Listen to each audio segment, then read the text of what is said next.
अब हम चर्चा करेंगे कैपेसिटर को लेकर, संधारित्र को लेकर कि संधारित्र है क्या चीज। संधारित्र, कैपेसिटर, कुछ लोग इसको कंडेंसर भी बोल देते हैं। देखा होगा आपने पंखे वगैरह में कंडेंसर देखा होगा, एक बेलनाकार वाइट सा इस आकार के अंदर होता है, इस तरीके से कुछ ऐसे इस टाइप से कुछ लगा हुआ रहता है कंडेंसर।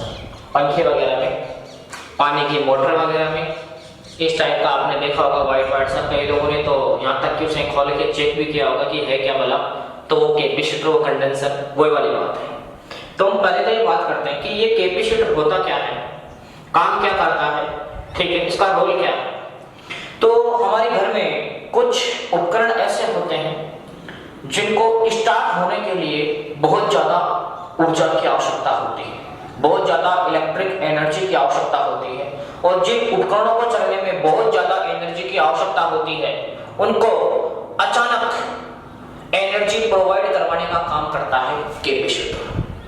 तो आपको रोल समझ में आया कैपेसिटर काम क्या करता है कि जो पंखा वगैरह है, पानी की मोटर वगैरह है, या आपने कैमरे का फ्लैश देखा होगा, जब फोटो खींचते हैं तो एकदम से कितना फ्लैश आता है, वो एकदम से आया कहां, एकदम से इतनी ऊर्जा कहां से आई, तो इतनी ऊर्जा, अचानक ऊर्जा प्रोवाइड करवाने का रोल किसका है, कैपेसिटर का।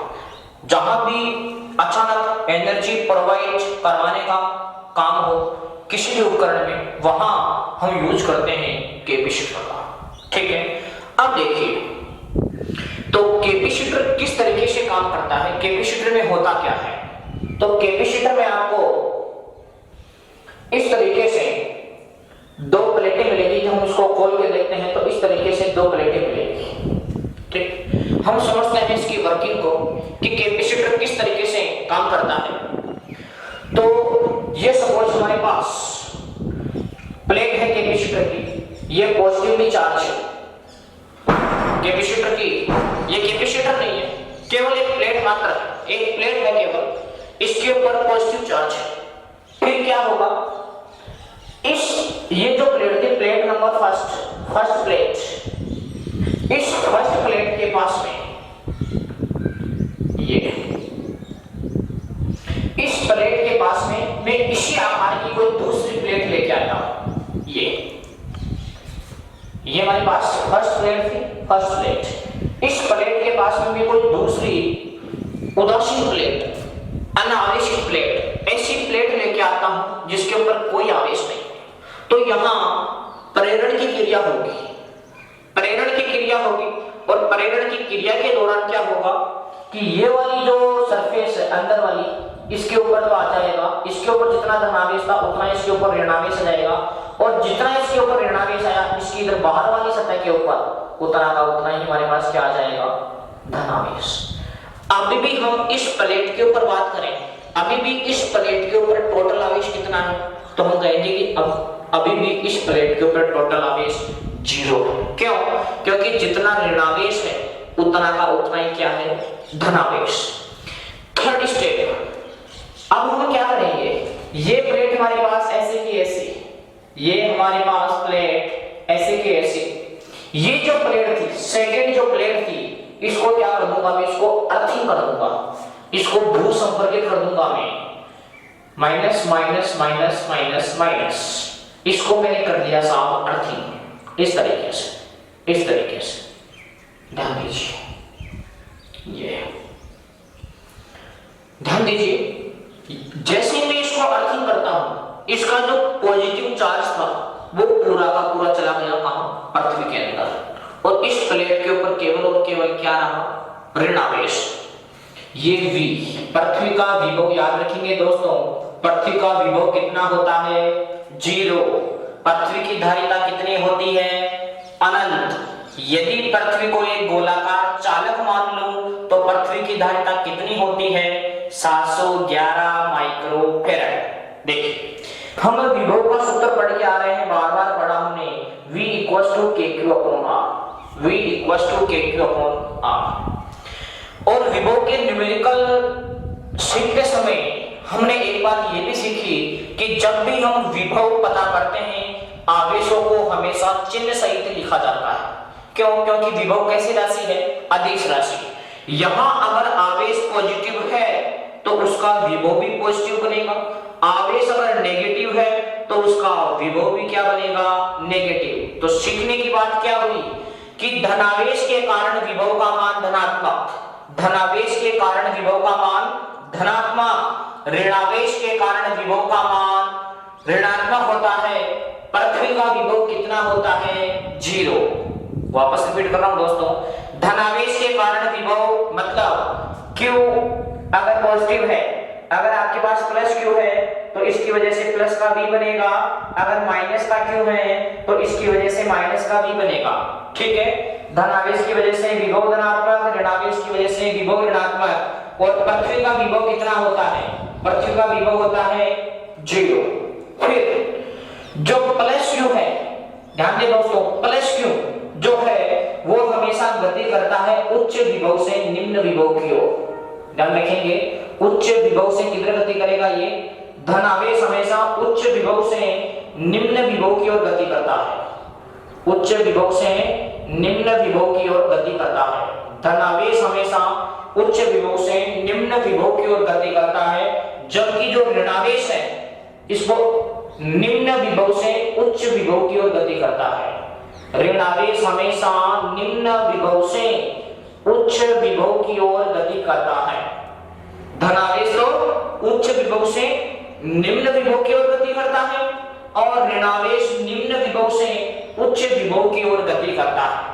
ये जो थर्ड स्थिति है, यहां जाकर हमारे पास बना है साहब ये संधारित्र। यहां कोई संधारित्र नहीं था, यहां कोई कैपेसिटर नहीं बना, यहां कोई कैपेसिटर नहीं बना, यहां जाकर ये हमारे पास कैपेसिटर बना है। अब बात आती है कि साहब ये व्यवस्था की तो फिर यहां आपने धनावेश को कहां गायब कर दिया। तो देखिए धनावेश किधर से किधर गति करेगा, उच्च विभव से निम्न विभव की ओर। तो देखिए इस प्लेट के अंदर ऋणावेश है तो यहां तो विभव हमारे पास ऋणात्मक पड़ेगा, बाहर वाली सतह पर हमारे पास विभव कैसा पड़ेगा, धनात्मक। तो देखिए यहां भी क्या था, यहां अंदर ऋणात्मक विभव था और बाहर कैसा विभव था, धनात्मक विभव था।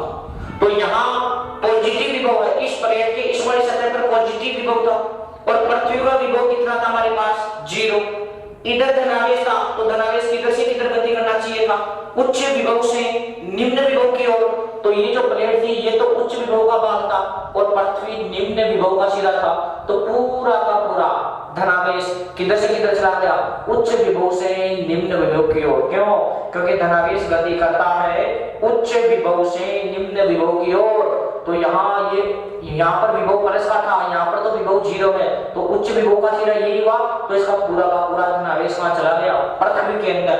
और इस प्लेट के ऊपर सिर्फ और सिर्फ हमारे पास क्या बचा, ऋणावेश बचा। सिर्फ और सिर्फ हमारे पास क्या बचा, ऋणावेश।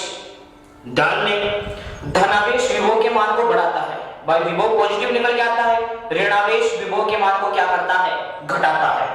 धनावेश विभव के मान को बढ़ाता है और ऋणावेश विभव के मान को क्या करता है, घटाता है।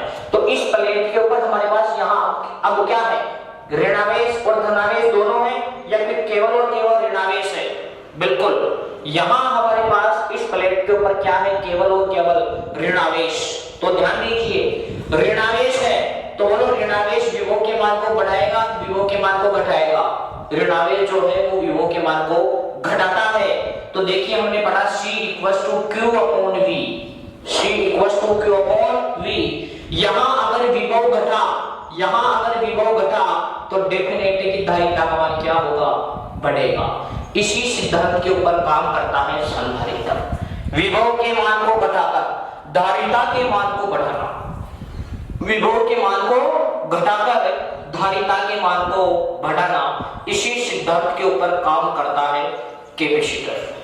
ठीक है, बस एक तो धारिता बढ़ाने का तरीका था कि आप क्या करो, उस चालक का आकार ही बढ़ा दो। पर हमने पढ़ा कि आकार से आकार पर डिपेंड करता है। चालक का अगर हम आकार बढ़ाते हैं तो धारिता बढ़ती है।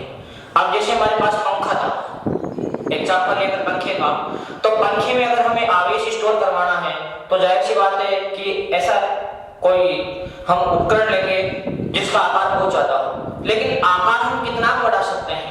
जैसे पंखा का तो नॉर्मली कितना बड़ा होता है, अगर मुझे उसमें आवेश स्टोर करवाना है तो अगर मैं आकार बढ़ाऊं तो आकार कहां तक बढ़ाऊं? ये तो एक बेवकूफों वाली बात हो जाएगी भाई। किसी भी चीज का आकार बढ़ाने की तो एक लिमिट है ना भाई। आकार एक लिमिट तक ही बढ़ाया जा सकता है। अगर मैं ज्यादा ही आकार बढ़ा दूंगा तो भैया फिर आपका पंखा क्या, फिर वो तो एक खतरनाक काम हो जाएगा, ठीक है। वो तो फिर हवा नहीं देगा, वो तो फिर और कुछ ही आपको प्रोवाइड करवाएगा। तो कहने का मतलब मेरा ये है कि आकार बढ़ाने की भी एक लिमिट होती है। इसलिए फिर आया कि यार कोई एक ऐसा उपकरण बना दो जो आकार भी ज्यादा ना ले और उसकी धारिता को भी बढ़ा ले। तो फिर हम बात करते हैं किसकी? संधारित्र की बात करते हैं। तो इसके एक बार सिद्धांत को समझ लीजिए सिस्टमेटिकली, बड़े ध्यान से सुनिए। देखिए कि जब किसी धनावेशित प्लेट के समीप उसी आकार की उदासीन प्लेट को लाया जाता है। ये प्लेट प्रारंभ में कैसी थी? ये धनावेशित प्लेट थी। जब धनावेशित प्लेट के समीप किसी उदासीन प्लेट को लाया जाता है तो प्रेरण की क्रिया से इसके आंतरिक सतह पर ऋणावेश तथा बाहरी सतह पर उतनी ही मात्रा में धनावेश उत्पन्न हो जाता है। जब इस प्लेट को भू संपर्कित किया जाता है तो इस प्लेट का संपूर्ण धनावेश पृथ्वी के अंदर चला जाता है तथा प्लेट पर सिर्फ ऋणावेश शेष रहता है। यह ऋणावेश विभव के मान में कमी करता है जिस कारण धारिता का मान बढ़ जाता है। विशेष सिद्धांत पर काम करता है कैपेसिटर।